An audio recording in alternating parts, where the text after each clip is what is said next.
8 फेरों का 8वां वचन। स्वाति ने इसी साल शहर के कॉलेज से पढ़ाई पूरी की है और अब उसके लिए जगह जगह से रिश्ते आने लगे हैं। स्वाति से ज़्यादा उसके रिश्तेदारों को उसकी शादी की चिंता है। इसीलिए जो भी स्वाति के घर आता वो किसी नए लड़के की खबर ज़रूर ले आता। अरे दीदी, ये फोटो देख के बताओ कैसा है। राहुल नाम है लड़के का, मेरी सहेली की बहन का बेटा है। अपनी स्वाति के साथ एकदम प्यारी जोड़ी लगेगी इसकी। ज़रा दिखाना, फोटो तो बढ़िया लग रहा है। कोई गलत आदत वादत तो नहीं है ना इसे? और कमाता कितना है? अरे कोई गलत आदत नहीं है दीदी, आप कहो तो एक मीटिंग करवा देती हूँ, फिर सब कुछ फाइनल कर लेना।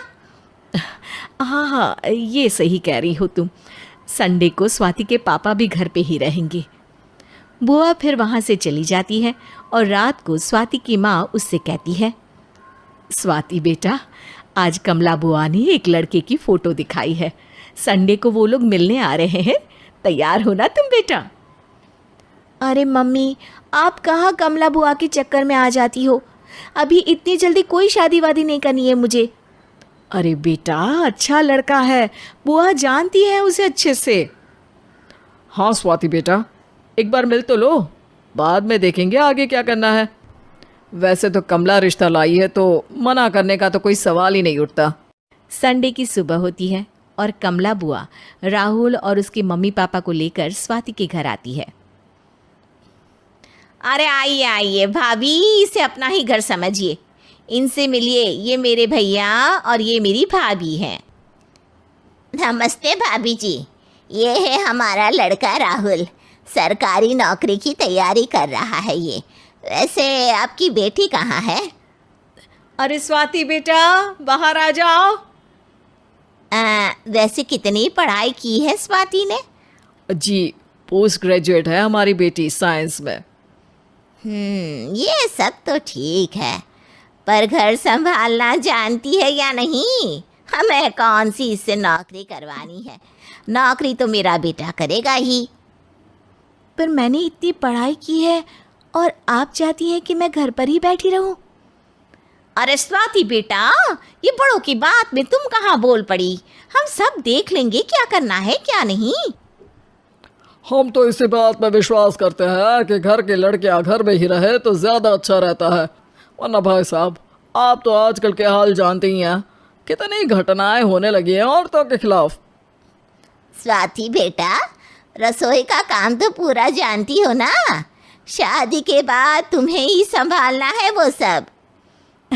अरे बहुत अच्छा खाना बनाती है ये, आप सब लोग इसकी तारीफ करते नहीं थकेंगे। लो भाई, हो गई मीटिंग, अब शादी की तारीख फाइनल कर लेते हैं, क्यों भैया? भाई, हम तो पंडित जी से चर्चा करने के बाद ही तारीख फाइनल करेंगे। सालों से हम उनकी बातें मानते हुए आ रहे हैं।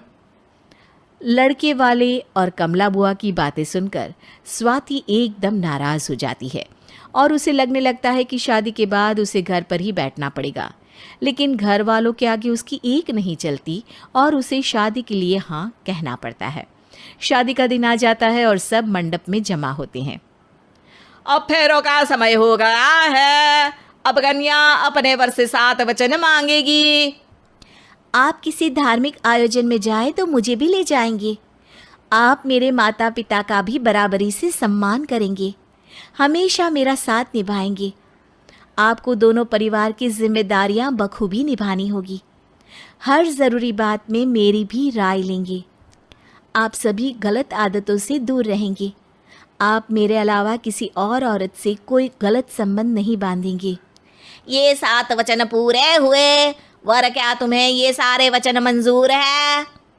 जी हाँ पंडित जी, मैं सारे वचन अच्छी तरीके से निभाऊंगा। अरे वाह वाह, बढ़िया तरीके से सब काम संपन्न हो गया। तो इसी के साथ विवाह संपन्न हुआ और आज से ये दोनों पति पत्नी हुए। 1 मिनट पंडित जी, अभी एक वचन लेना बाकी है। अब कौन सा वचन है बेटा? मैं अब हमेशा के लिए किसी दूसरे घर में जाने वाली हूँ, तो पति के अलावा मैं अपने सास ससुर से भी एक वचन लेना चाहूँगी। अब कहो बेटी। मैं ये चाहती हूँ कि मुझ पर किसी बात की कोई पाबंदी नहीं लगाई जाएगी। मुझे सब कुछ करने की आज़ादी होगी और मैं भी विश्वास दिलाती हूँ कि मैं एक अच्छी बहू बन के दिखाऊंगी। स्वाति की बात सुनकर उसके सास ससुर एकदम चौंक जाते हैं और कुछ बोल नहीं पाते कि उतने में कमला बुआ बोल पड़ती है। अरे बेटा, ये भी कोई कहने की बात है? रानी बन के रहोगी तुम तो। वचन देने से पहले सोच लीजिए, क्योंकि शास्त्रों में वचन ना निभाने वालों के लिए नरक से भी बदतर सजा लिखी है। स्वाति की चालाकी से वहाँ मौजूद सब लोग प्रभावित हो जाते हैं और लोगों में बदनामी ना हो जाए, इस कारण स्वाति के सास ससुर को उसे वचन देना पड़ता है। और कैसी अपशकुन वाली बातें कर रहे हैं आप पंडित जी? हमें मंजूर है बेटा तुम्हारी शर्त। स्वाति अपनी समझदारी से अपनी बात अपने ससुराल वालों से मनवा लेती है और खुशी खुशी राहुल से शादी कर लेती है। अब से हर शादी में मैं खुद 8 वचन दिलवाऊंगा। ओम मंगलम मंगलम मंगलम।